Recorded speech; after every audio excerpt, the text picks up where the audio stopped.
for all of you, because you are from the agriculture field.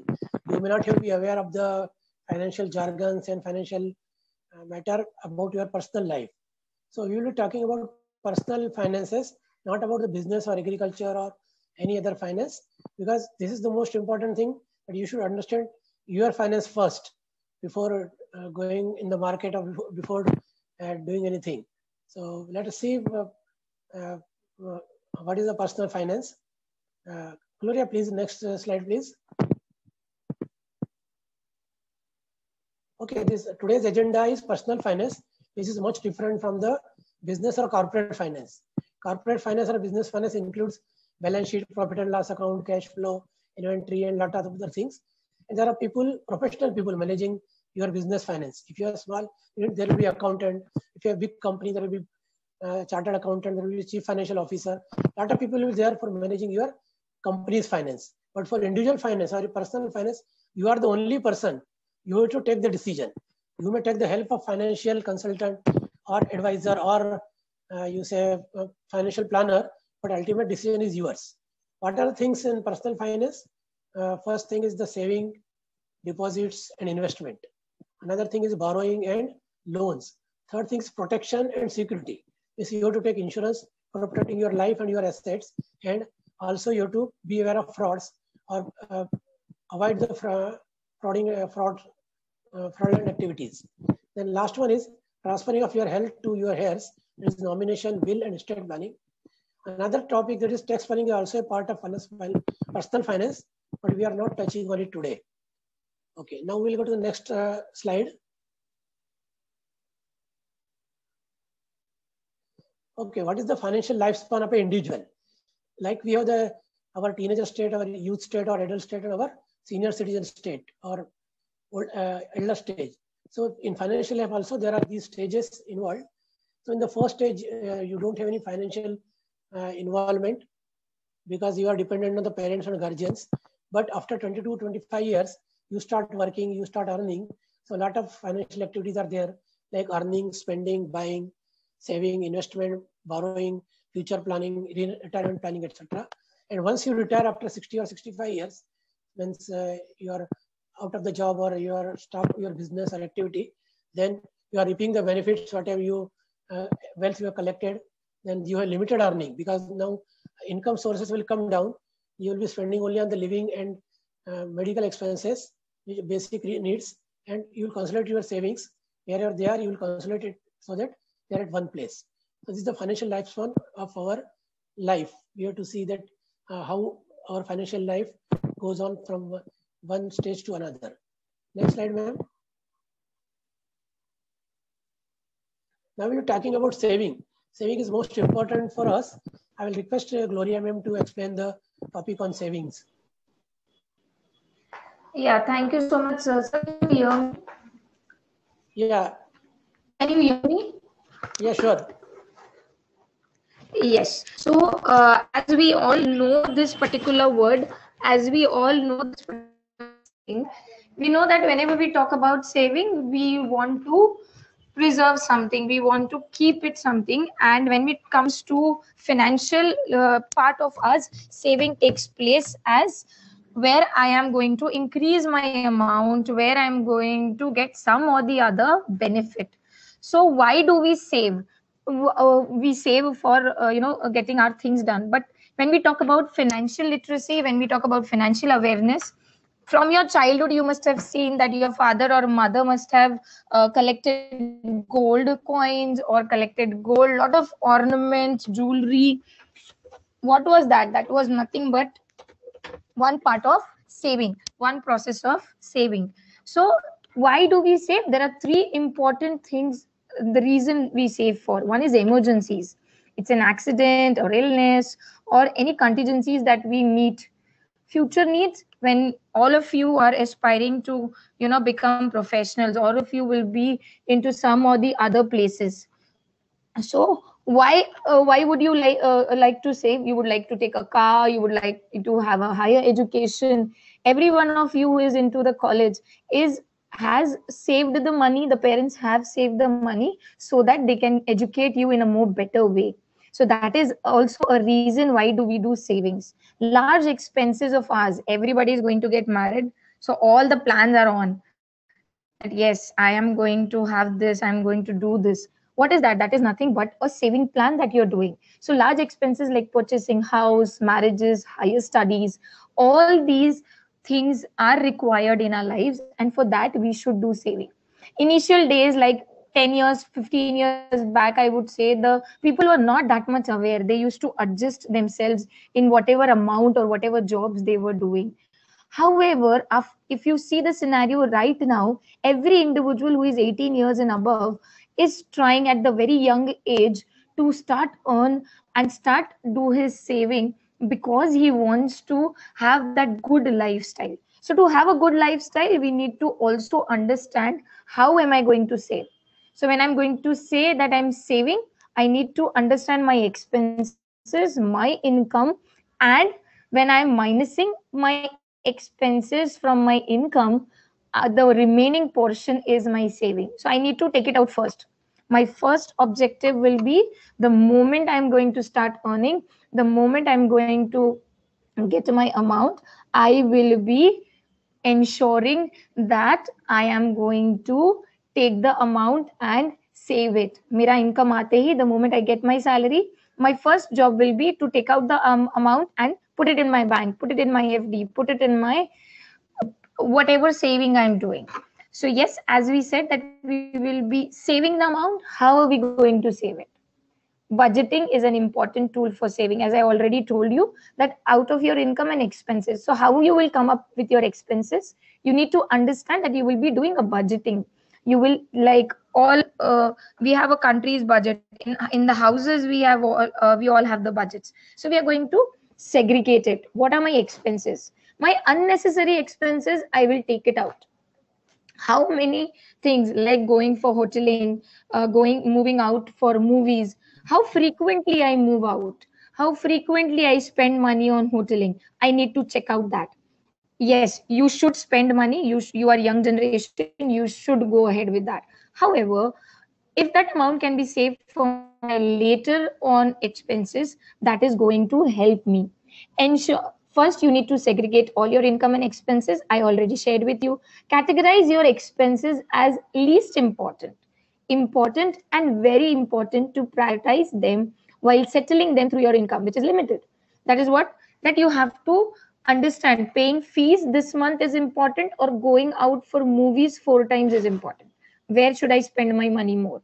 That has to be segregated, not only when I'm doing my job, but with my parents' money also. Ensure that your income exceeds than your expenses. If you are saying that you have a lot of expenses, cut it down, curtail it up. Don't spend more, don't go out more frequently. Think where you are spending more and cut it out in that proper way.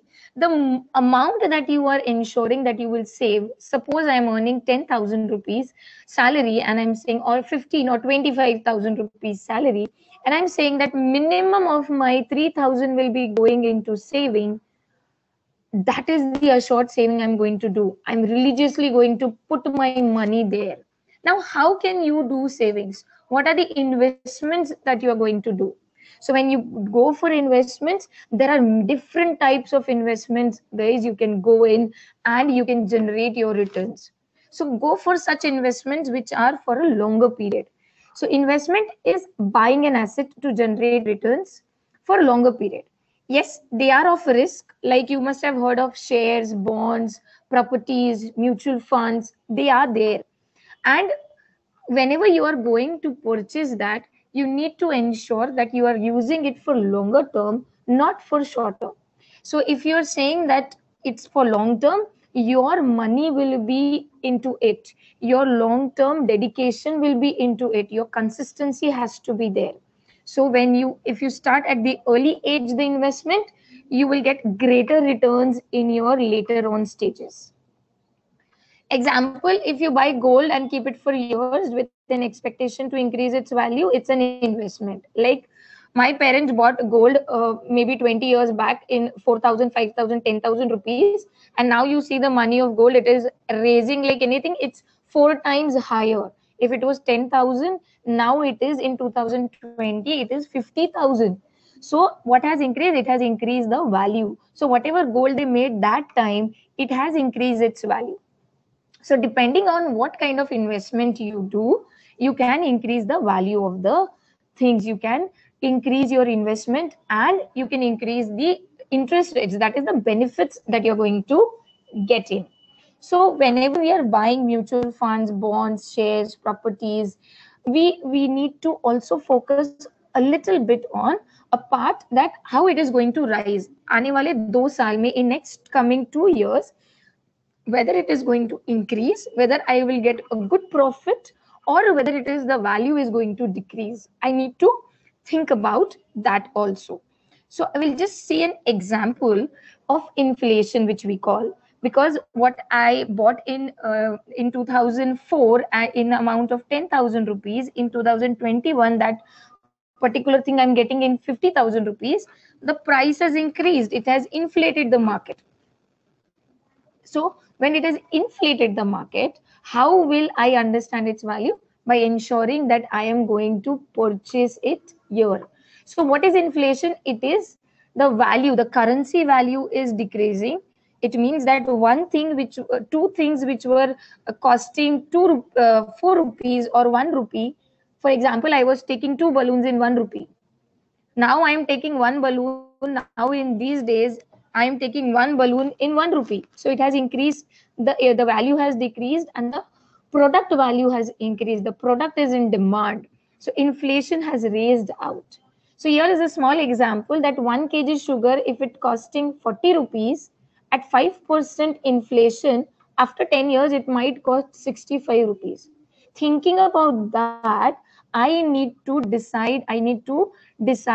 a decision of how am I going to invest, whether I'm going to invest in RD, whether I'm going to invest in bonds, in shares, where am I going to invest, so that the risk factor which we talk about कि risk हो सकता है. What is that risk factor? There are high risk, low risks in different types of investments that we do.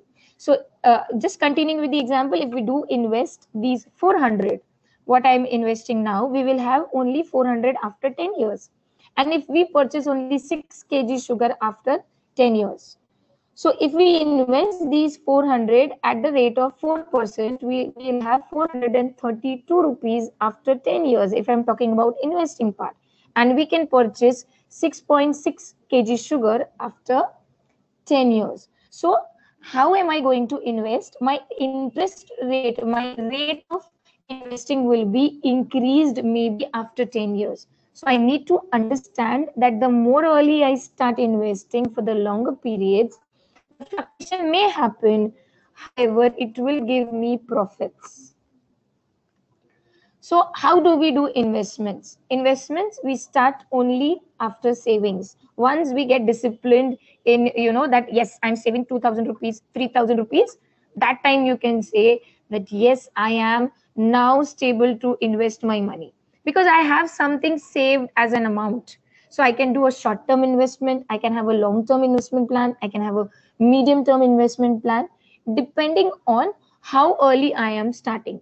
The people who are into their 20s, the people who are into their 25, you can start your earning, your saving and investment right today. So once you start investing, the compound effect starts appreciating your infused capital, which grows day by day. Compounding, a compounding effect, you must have gone through it. So to invest, we need to learn little bit things. One is risk, one is return, one is tenure, one is tax, liquidity. These terminologies, these terms are from our finance and they help us to understand. So I would request Puranik sir to continue and help us out that how we can, do the investment part. Thank you, Gloria. It was nice you explained the saving and investment part. Now we will see what are the risk and return and tenure of the investment. As we have seen, there are 5 points in the investment. First thing is risk. Certain investment which we do, they are less risky. Certain investment are high risk. Like stock market, if you invest in share, there is no guarantee that you will earn. You may lose also. So there is very high risk. Then there is a gold, real estate, there is a medium risk because risk of losing the money is less in that. And saving account or FD or PPF account is very low risk because there is no chance of losing the money. So these are the risk levels of different assets. Then the liquidity. What is liquidity? Means when are you going to get back the money? Suppose you have made an investment in real estate. You have purchased a shop or a house. Can you go and sell it tomorrow itself? No. You'll have to wait for around 6 months, 1 year to get back the money because you have to find a buyer, you have to make a deal, you have to execute the document, and getting the money will around 6 months to 1 year. So it is not liquid. It is very low liquidity. If you have invested in fixed deposit, PPF or gold, you can redeem it or sell it, and in 2 or 3 days, you can get back the money. So it is medium liquid. High liquid asset, saving account. You can go anytime 24/7, you can withdraw the money. The saving account is highly liquid. So these are the liquidity and risk part. Now the tenure part comes. For how long you have to hold the investment to earn the money. In saving account, you keep the money and you are earning every 3 months. In fixed deposit also, you are keeping the money for 1 year, 2 years, you are earning the money. But for gold and also for the properties, you cannot keep for 1 year and earn the money. You have to keep it at least for 5 years or 10 years.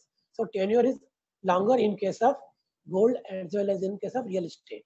Shares also, the share market doesn't go up in 1 or 2 days. You have to hold the share at least for 1 year or 2 years to get the handsome return. So that is part of the tenure.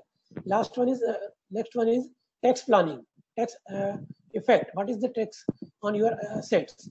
Suppose you invested in a saving account, on interest there will be some tax. You invested in mutual fund, there will be less tax or there will be no tax. In case of gold and other things, there will be some capital gain tax. So tax also you have to consider while taking an assets. So now let us see the mutual fund. What are the mutual fund and what are its benefit? Next slide. Mutual fund are very important tool to invest for a new person. Saving and fixed deposit in the bank is the basic thing, but mutual fund is like investing in the shares, but not directly in the market, but through a company, through a mutual fund, which is at your trustee, which is hold your money, and on behalf of you, they will invest in the market and they will earn the money and distribute among you. How the mutual fund work? It works by pooling the savings of number of investors. Like we are 50 people who are gathered today. If everyone gives 1,000 rupees, I will have 50,000 rupees with me. So I can go and invest this 50,000 rupees.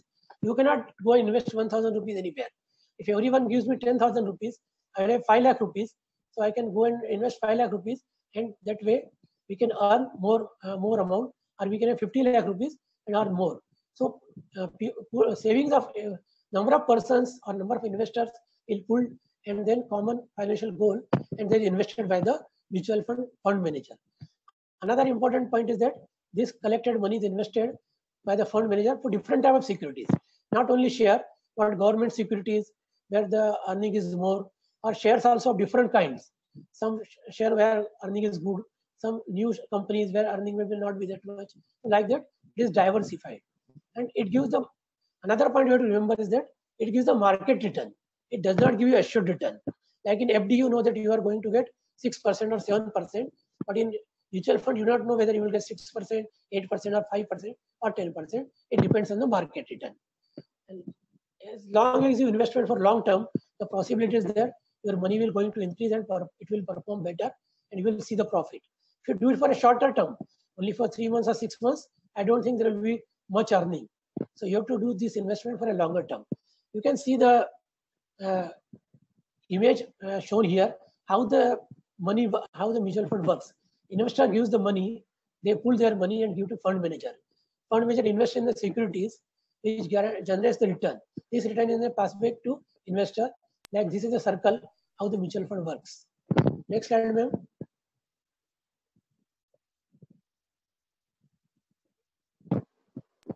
Okay, what are the benefits? Why should we invest in the mutual fund? First thing is it is managed by professional people. The people who are their fund manager are properly educated. They know the market. They are backed by their team of research persons who help them in taking the decision. The next is easy liquidity. Whatever you invest can be redeemed in 1 day or 2 days. Suppose you make a request today, you will get back the money tomorrow or day after tomorrow in bank account, depending on the holiday or the working day of the bank or mutual fund. So in 2-3 days, you'll get the money. So don't have to wait for a longer time. Then their risk is diversified because the fund manager will invest in different type of shares, some good shares, some less earning shares, some bonds. So there will be diversification of risk, and there will be no chance of losses, and there is less risk. Then potential is there for risk return, because the longer you keep, the longer return will be generated on your mutual fund investment. It is well regulated. This investment protection is there, and it is managed by SEBI and MF. So they are bound by follow the rules. They cannot go beyond that rule. That how much to invest in which company, how much beyond that they cannot invest in a particular company or a particular market. So it is well regulated. The operating cost is very low because a lot of people have given the money to them and they have to manage that much money. So cost is very less, and there will be less burden on us. So there will be more return. There will be tax benefit attached to the mutual fund, that whatever return we get from the mutual fund is generally not taxable. So there is no tax on that. Tax is borne by the mutual fund before it is given to us. Then administration is very convenient. We can do online investment. We can redeem online. So there is nothing to fill up the form. I don't have to go to visit any office. You can do online. And flexibility is there. You can invest from 1,000 rupees to 10,000 rupees to 1 lakh rupees or 2 lakh rupees, depending on the investment amount. And anytime you can invest. There is no compulsion that every month you have to invest or you have to invest every year. Anytime you can invest. So these are the points you should consider investing in a mutual fund. Next slide, ma'am. Mutual funds are good for any newcomer, new person. Once you start earning and want to invest in the shares, you should start with the mutual fund so that you get experience that how the money is growing and how my fund is working. Now we will see the power of compounding. It is very interesting to see that the compounding effect is very enormous. If you invest very small amount every month and do it for longer time, if with the interest accruing on it, your money will grow to a very large sum. Let us see the table. We will say if you start at the age of 25 years and you invest 1,000 rupees for 35 years, every month you invest 1,000 rupees. So there are 420 months. So whatever amount you save is 4,20,000. But it is earning the 8% interest every month. So age of 60, what you get is 22,79,000. So on the 4,20,000 you invested, you got 80 lakh and around 69,000 as an interest, which is so enormous. So if you do it early stage, your earning will certainly increase to a large sum. But if you are late and starting age at 40 years, you will have 20 years to invest. And your investment requirement will be 1,750 per month. So your saving will be 4,20,000. But your earning will not be that much. Now your return will... Please mute your mic. So now your return will be 10,30,000. So you earn only 6 lakh as an interest. So as delay you make in making the investment, your return will become lesser because your period is less. And if you are very late and invest at 55 years of age, there are only 5 years for you to invest. Your investment amount is 7,000 rupees. You have invested 4,20,000, but your earning is only 5,17,000. So interest amount is not even 1 lakh rupees. So please remember to start at investing at an early age, because compounding effect is generated if you do it for a longer period. So if it is for a very short period, you will not feel.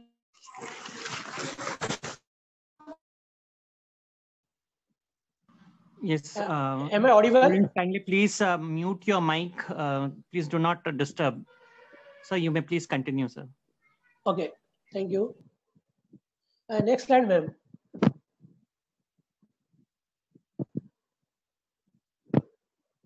Okay.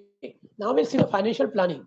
Once you start earning, you have to plan your future, how you are going to save, what are your goals, and what are your financial goals. Depending on your financial goals, you can make a financial planning. Your goal may be like buying a house, buying a 4-wheeler, going for a vacation abroad or a long tour, then marriage, buying certain big value items like jewelry or those things. So then for studies of your children, then their marriage, like these are the financial goals. You have to plan for those goals. These goals can be long-term, medium-term or short-term. You want to buy something after 2 years, it is a short-term goal.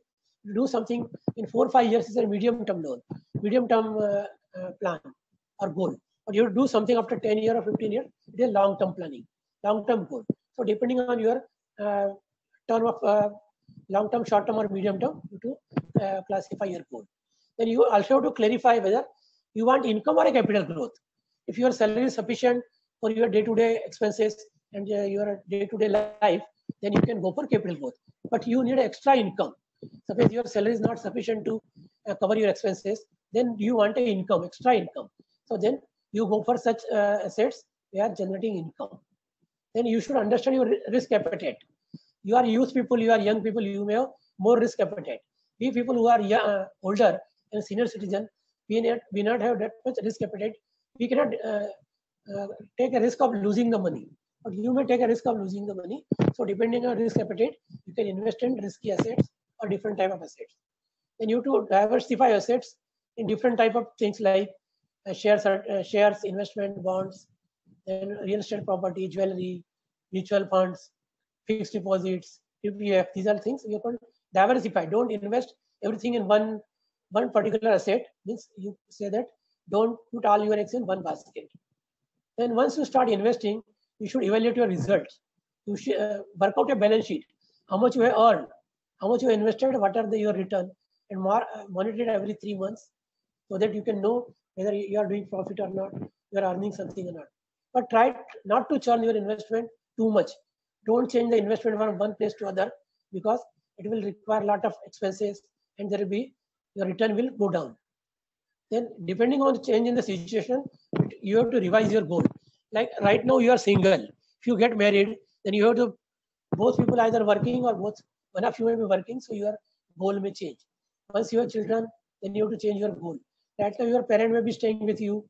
They may not stay subsequently, then your goal may change. So depending on the situation, you may change your goal and according to your portfolio, you may change. Right now, it is very possible that all your saving and investment can be automated. You don't have to go every time to fill up a form, give a check, and then attend the office and tell them I want to invest this thing. Everything can be done online, and the investment can be automatically done every month from your saving account or from your different account. And it is automatic process. So start investing at early age so that you can reap the benefit of the power of compounding, which I explained earlier. Next slide, ma'am. Okay, one of the important scheme presently for everyone is National Pension Scheme. Earlier, when we were working, the government used to give us pension after retirement. We are still getting the pension after retirement because there was a scheme of pension scheme was there from the government. Now you do any job, there is no pension scheme. Since 2004, the National Pension Scheme has started where everyone can join who is earning, can join the National Pension Scheme. It is government sponsored scheme. So government has worked out a National Pension Scheme for all those people who are working. Now it is open for other section also. It was for government employees only in the beginning. It allows your subscription regularly. So every month you subscribe from your monthly salary to the pension account, and it will be returned to you after 60 years of age once you get retired or once you attain the age of 60 years. This money generated, whatever collected from you, Indian citizen can become a part of the scheme from 18 years of age. Till 60 years of age, he can become a member. But after 60 years, he will get with the money. He cannot join the scheme. He will have to reap the benefit of the scheme. For account opening, you have to just give the KYC of your KYC document. You have to open 500 for tier 1 and 1,000 rupees for tier 2. There are two types of accounts, tier 1 and tier 2 accounts. Tier 1 is pension account and tier 2 is investment account. You have to invest 500 rupees in the tier 1 and 1,000 rupees in the tier 2 account. Every year you have to subscribe minimum amount of 1,000 rupees in tier 1 and 250 rupees in tier 2 account. You will be given a permanent retirement account number that is called PRAN. It is a 12-digit account number assigned to every account holder. This is the system of a national pension scheme. We'll see further of that. Please next slide, ma'am. Now, who will manage this your pension account? Who will manage this your NPS account? There are NPS managers, PFRD are registered. They manage the pension funds.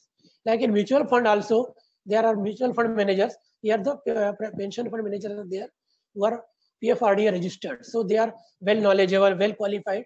So they can manage your pension fund in a better manner. Every employee can contribute to this and they are eligible for tax deduction. At present, if you invest to 2 lakh rupees in a pension fund, you can get the deduction in income tax. While filing income tax, you can take a deduction up to 2 lakh rupees. There are two types of accounts, tier 1 and tier 2. Tier 1 is mandatory for everyone, but tier 2 is voluntary. Because tier 2 is for relating to pension, so it is mandatory account. Tier 2 is only for investment, so you want to have it or you may not have it. It is voluntarily. There are restrictions on the tier 1 and tier 2 account.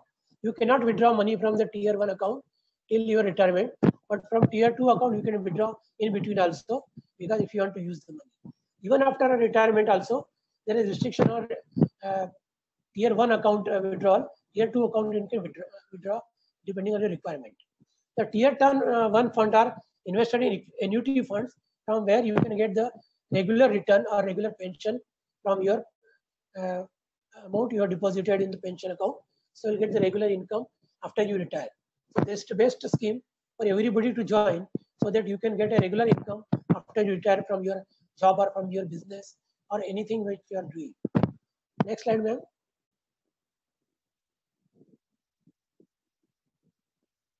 Gloria, ma'am. Okay, now we are considering the insurance. We have seen the deposit. Now we are seeing the protection.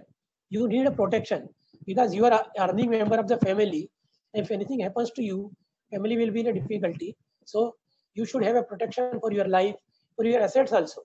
There are two kinds of insurance: life insurance and non-life insurance. So it is a kind of protection for your life to your asset. It is an arrangement by which a company or the government voluntarily undertakes to provide a guarantee to compensation for specified loss or damage to or death in return payment of a specified premium.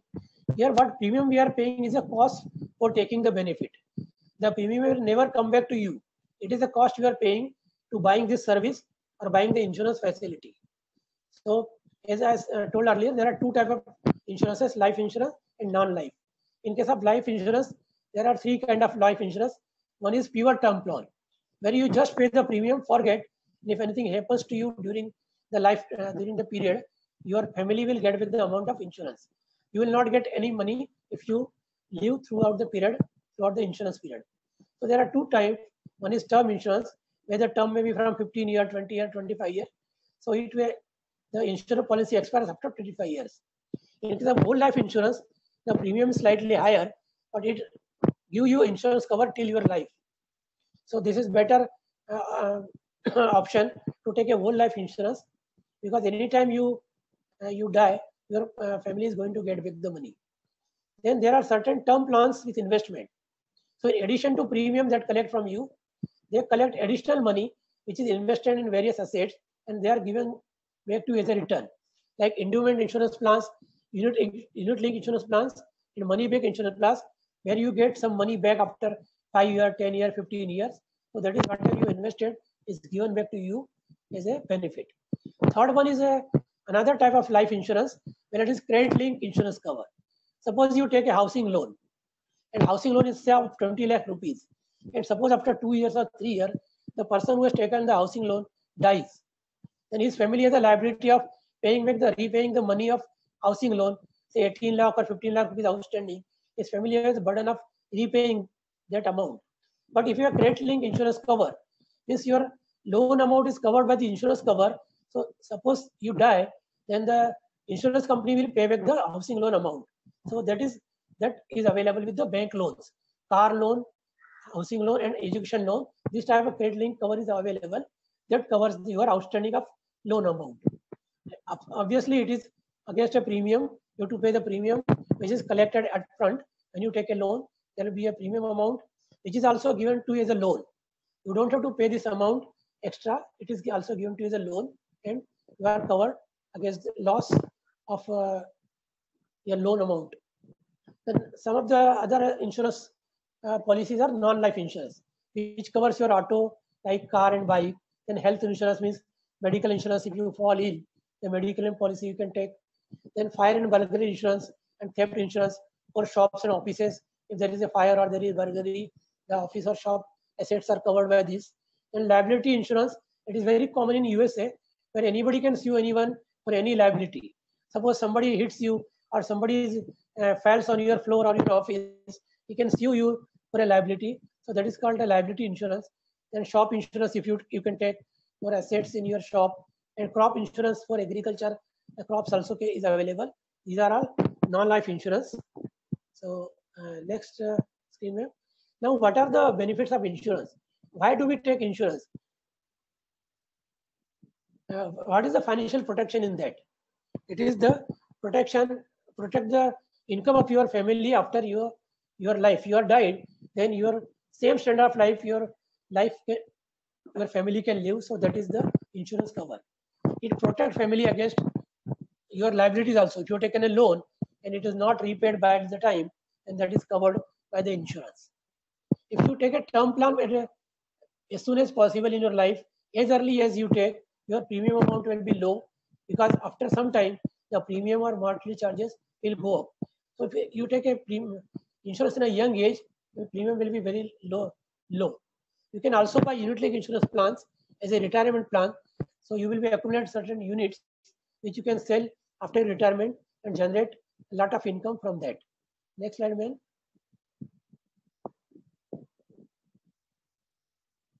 Now we will see about the loans available to individuals. Business loans are also given by the banks, but here we are seeing about loans available to individuals. What are these loans? These are education loans. You might have taken education loan for higher studies. These are available for studying in India as well as studies in abroad. Then personal loans are available as unsecured loans. So there is no security, just on the basis of your income or your salary or your business. Personal loan is given to you by the bank. The interest rate is higher on a personal loan because it is a clean loan. There is no security. Then you can get loan against your own deposits or on securities. Like you have fixed deposit in the bank, you can take a loan against that. Or if you have some government securities, government bonds, you can take loan against that. Then consumer durable loan, like for buying for fridge, mobile phone, or TV, or two-wheeler, four-wheeler. So there are consumer durable loans. Then housing loan is the most important loan which everybody takes in during his life. So buying a house, maybe a new house, maybe a flat, or maybe a bungalow, or you can buy a land and make a house on that, or you can buy a second-hand house. So that also you can take as a housing loan. And mortgage loan is, suppose you have property already in your name, which is not mortgage or there is no loan on it, then you can mortgage it to the bank and take a loan, which you can use for business purpose or for your office purpose or for your factory purpose. So mortgage loan is available. Then car and auto loan is available. Then gold loan is available. Suppose you have a jewelry and you want to give the loan against jewelry, you can take a gold loan against jewelry. The last one and the most important is a credit card, which is also available as a loan. But you should be aware that credit card use is very risky. If you use a credit card and don't repay in a timely, it will be difficult to get another loans because your credit history will be affected. So if you use credit card, use it wisely. Next slide, ma'am. We are not going in detail in individual loans, but we'll see what things you should consider when we are borrowing. When we are taking a loan, what are the things you should consider before taking a loan? Before having a loan, you must analyze objectively and determine how much loan you want to need and how you are going to repay it. Don't borrow because you may be bank ready to give you 10 lakh rupees, but unless you need it, don't take it. If you need 8 lakh rupees or 5 lakh rupees, take that much loan only and see how you are going to pay it. Whether your future income is enough to repay the EMI, then only you take the loan and take only that much loan which you can repay. You must utilize it for only the purpose for you have taken. Don't do like that you bought a car and unofficially you sold it to someone and made the money. So don't diversify the loan amount. Use it for the purpose for you have obtain the loan. Then you utilize the loan for a productive purpose. Where you can generate an income or you can save some amount. Like you buy a house, you are saving on rent. If you take a car, you are saving on other expenses or you are saving from the commuting or using the public transport. So there should be income generating activity and repay the loan from that particular income or from that particular saving. Remember that bank do not give the loan for unlawful activity like smuggling, gambling, money laundering, speculation, stocks. For these loans are not available. Loans are available for productive and lawful activity only. Next slide, ma'am. Now, what are the discipline you must have while you have a loan account? You should ensure and abide by the repayment terms and conduct conditions, if any, for payment of the loan amount. Don't miss any repayment installment. If you miss any repayment installment, your credit rating will be affected and your next loan will be difficult. If you have surplus amount, suppose you get a bonus or you sell something and get some money, extra money, deposit in the loan amount, so it will reduce your burden or your interest burden will come down. This is also one kind of saving. So you get a bonus, you deposit in the loan amount. So it is a one kind of saving. And if there are 2-3 loans you have taken, then there is a high interest bearing loan. You repay that loan early, so that higher interest burden will come down. Lower interest burden loan you may pay later on. And as I explained you, compounding effect in your deposit account, this will be dangerous in case of loan account. If you do not pay 2 or 3 installments, or you do not pay for 2-3 years, your borrowing or your dues will be enormous. It will go very fast, and within 3-4 years, it may get double. In case of deposit, it takes 8 to 10 years to get double money, but in case of loan account, in 4 or 5 years, it get double. So never miss any installment, because compounding effect is very dangerous. Try to pay all regular EMIs timely, and it will improve your credit score. Last and then not the least, credit card is the best buddy but a worst foe. If you are using credit card, use in a very disciplined way, pay your dues on timely. The next sentence is very important. If, madam, just earlier slide, you are paying minimum balance regularly on a credit card, then it is a maximum sign that you are getting into a debt trap, because you are paying only minimum amount and your dues are going to rise enormously and you are going to be in a debt trap. So don't try to pay only minimum amount, but try to pay the full amount. Next slide. Okay, now we'll see what is CIBIL. CIBIL is the Credit Information Bureau India Limited, which is a first credit rating company for individuals. Now it is called TransUnion CIBIL. It is different from ICRA and other companies, CARE, which are doing the rating for the business units. This CIBIL does the credit rating for individuals. All your repayment records and loan records are collected by the CIBIL and used for generating your credit score. Even your credit card history is also used by CIBIL to generate your credit score. This information is used to evaluate your loan application.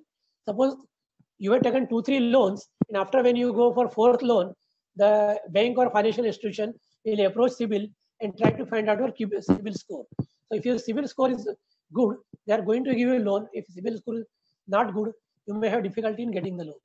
CIBIL score is a 3-digit number starting from 300 to 950. Above 750, it is considered a good score and banks are ready to give the loan. If score is below 750, it is not considered a good loan and the people may have difficulty in getting a loan in such a score. Any small irregularity is there, it is tracked by the CIBIL and reported, and it will affect your credit score. There are some other agencies there which are also doing the credit rating, but they are not so much important. The only important point is that you should pay your dues timely so that you have a better credit score. Next slide, ma'am. Okay, we have come to our last subject. That is again a protection point. That is, you should be beware of frauds. How to protect your investment or finance. So for that, first thing comes the ATM card. ATM card and credit card are most widely used, and there is a lot of risk in it because the PIN we are using is can be obtained by anyone and used to withdraw money from your account. So what are the first basic principle is that you should not share your financial detail with anybody, like your credit card detail, debit card details, your ATM card and debit card PIN, your OTP, net banking password, even UPI PIN. You should not share it with anyone. Another thing is you should not share your UPI PIN on pretext of receiving money. Sometimes you try to sell something on OLX And the person paying you money may say that give me your bank account detail, your UPI detail, and also give me UPI pin. But don't give him UPI pin because UPI pin is not required for sending him the money. Another fraud right now taking place is of scanning QR code. Somebody may send you a QR code and you do not know him. If you scan that QR code, there are chances that he may withdraw money from your account. So try to remember that you do not share UPI pin or do not scan a QR code if you do not know the person who has sent it. Then we sometimes receive email or SMS asking for your bank details. So don't share the detail unless it's most important or you know that it is necessary for share because he is your employer or you are getting a rate from him or some payment from him. But otherwise, don't share your details. Sharing these details may involve in transfer of money from your bank account and you may lose the money. You might have sometime got the email or SMS that you have won a lottery from a Reebok company or from Coca-Cola company, and it is amounting to rupees $1 lakh, which amounts to rupees 70 lakh rupees. So please remember, there are no such lottery schemes which give you such large money at one instance. If you call them people, they will take your bank details, tell you that you will require to pay some fees like 25,000 to 50,000, and if you share that amount, then they will not come back to you and the money is lost. So please remember that you should not share your bank details or you should involve in such type of traps. Then also there are people come to you saying that they will give you higher return by investing with them. The higher return than the bank accounts or higher return than the share and other investment. So these are such fraudulent schemes. So try not to invest in such schemes. Make a thorough inquiry and then only if you are satisfied, make investment in such schemes. Also, there may be people who are coming to you and saying that you apply for a loan, we are offering for a very low rate of interest. So there is no such lower rate interest. Generally, banks are offering at the lowest rate of interest.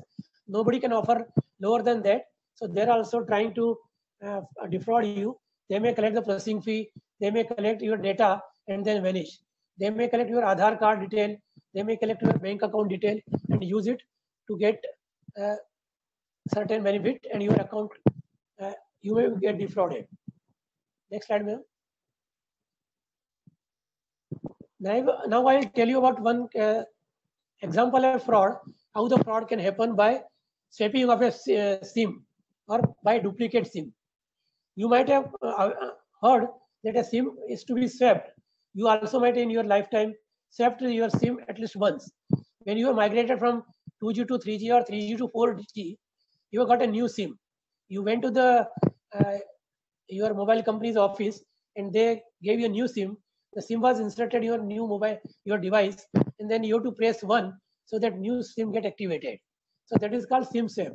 That is officially a genuine SIM swap, but here, if there is a fraudulent SIM swap where your SIM is swapped with your duplicate SIM and your SIM get deactivated and you stop getting messages about your bank account or any detail about your withdrawing money from your account.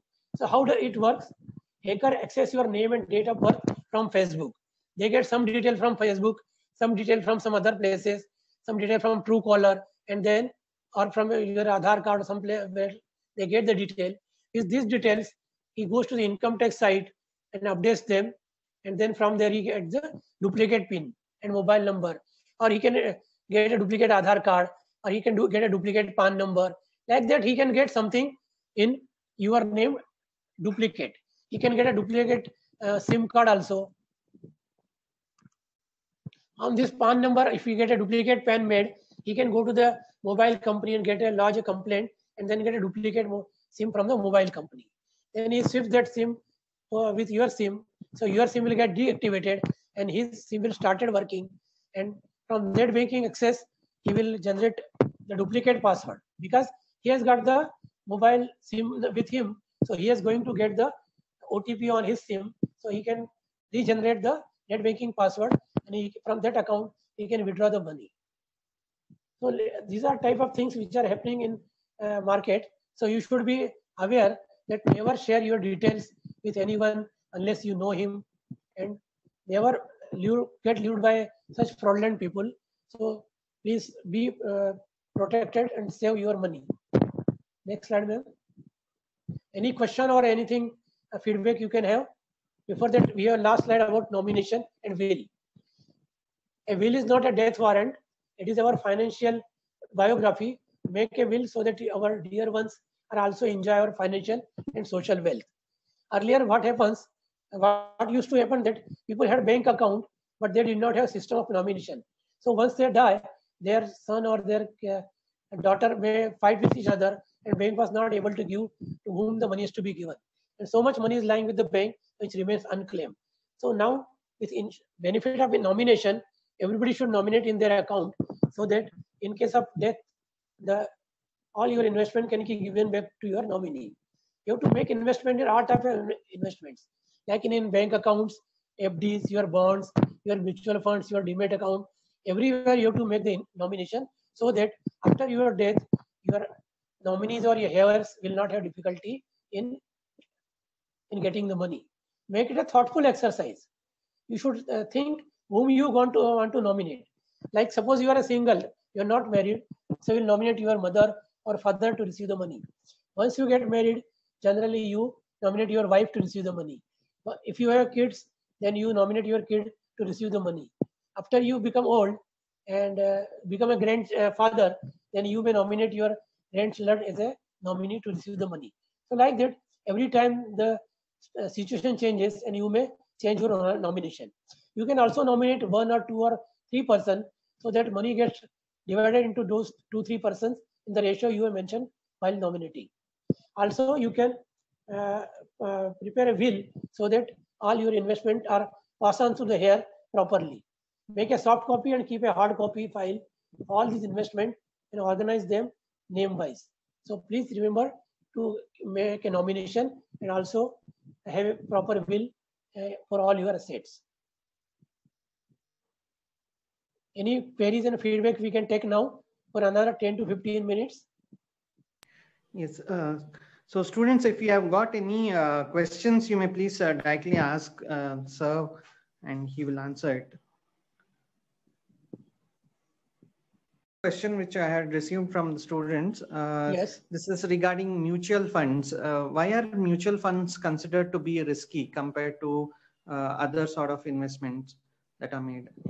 See, ultimate thing as I explained is mutual fund will invest your money in the share market. So not entire money, but certain portion they will invest in the share market. So mutual fund also fluctuate as per the share market. Only thing is that since it is a balanced investment, the fund manager will not invest in a single company or a single entity. So risk is diversified. But always there is a risk because whatever happens with the market will happen with the mutual fund. Yes, true. Not to that extent, but it will happen in a similar line. So whenever the share market goes down, the mutual fund value also goes down. Exactly not to that extent, but to some extent. Okay, okay, sir. Okay, fine. Any other question? Yes, students, if there are any questions, you may please ask. If not, we may end the session. Yeah, Shrikant, sir. Yeah. Yes, this is Krishna Upaluri here. Thank you so much, sir, for the talk. Hello, am I audible? Yes, yeah, you're audible, sir. Yes. You're audible. You're audible. So there's a question from a participant called Nandail Sai Aishwarya. She has written regarding the emerging technologies, which has a good scope to make our life better. But there are a lot of online scams going on with regards to finances and all. So how to control these online scams and how do we be careful about these online scams? Yeah, very rightly asked.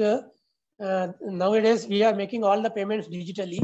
And all the things we are doing through mobile or through a computer or laptop. So we should be cautious while doing anything online. So there are 2-3 tips which I will give.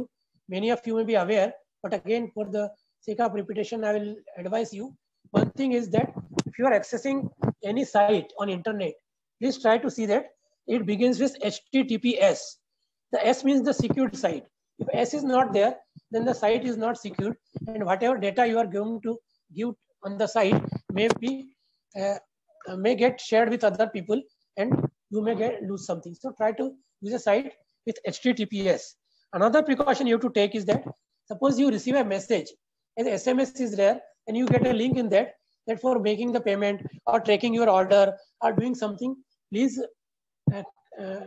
click this link. Don't try to click that link, but whatever thing you want to do, go to the company's site and go to your account and inquire about your order or your payment or your anything you want to inquire or you make a payment. You have to go to the company's app or company's site and do it there. Don't do it in a message, because sometimes it happens the message may have a link, fraudulent link, that you may not be aware a particular word may be missing. Like suppose it is a link of a income tax department, but you may not know that the income tax gov.in is correctly spelled or not. Instead of gov, it is spelled something dov, and you may think that it's a government site. So please do not click on a message for accessing any information. Another hint I want to give or tip I want to give is that suppose you have some problem with a company and you want to know his customer care number. What generally people will do, they will go to the Google search and type their company's number, and whatever the first number comes, they will contact that. Many times the fraudulent people are using this technique and giving a wrong number on Google search by featuring it or by making it ferret or something like that. So you will get a wrong customer care number. They will say that we are the company only, and yes, we know about your order. What is the problem? They will say something in the computer, and they will say that please share the following details, either your bank account detail or your UPI pin detail or something about that. That you will get the money. Please share your bank account detail and make use of your this detail. So they are use the customer care number from the Google search, go to the company site and find out the customer care number and then call that number. Even the bank's customer care number might have been fraudulently displayed on the Google search. So be aware of these things. Also, as I told, never share UPI pin or never scan a QR code sent by somebody through OLX for sending money through OLX or something like that. So these are some precautions you have to take. I think I'm clear. Thank you, sir. Krishna here once again. Yes. Another question from a participant called Purnima, and she's written, what should I do to save money for midterm goals?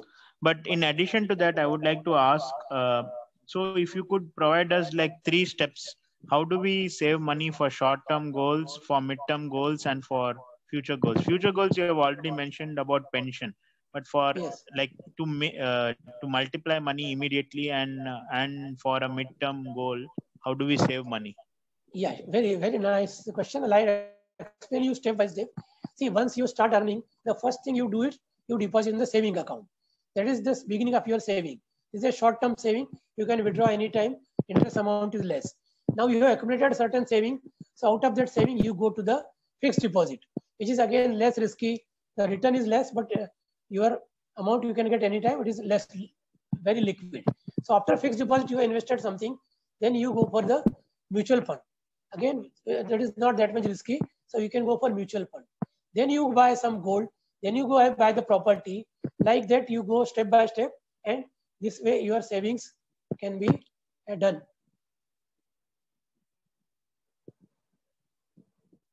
I think I'm clear. Yeah, thank you, sir. Over to you, Shrikant, sir. Sir, just 1 minute. One last slide has left, Gloria. Can you show that slide, Gloria? You are seeing one cover page of a booklet, which is known as Financial Awareness Messages. It is published by Reserve Bank of India. It is available in English and Hindi and other languages also. But its English version, I will share with your SGI management, and they will share with other participants. I request them, please share with all the participants. It's a very small booklet issued by Reserve Bank of India containing whatever I told you. Mostly whatever I told you is there in the simpler form and properly explained. So you can have a look at it and it will be very benefit to everyone. So I'm sharing this booklet to everyone.